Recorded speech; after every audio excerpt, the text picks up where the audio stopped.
Es vēroju viņus gadu pēc gada.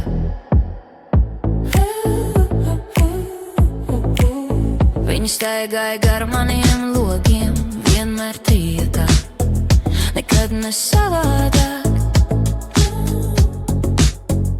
Redzēju viņus tā 2 gadus, tikai trietā, nekad savādāk. Pagarš gaišmatis puisis un vidēja auguma tumšmata meitene.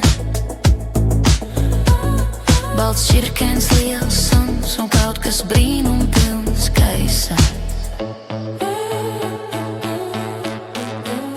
Tā 2 gadus uz viņiem skatījos, katrai smaidīju, brīnumam ticēju.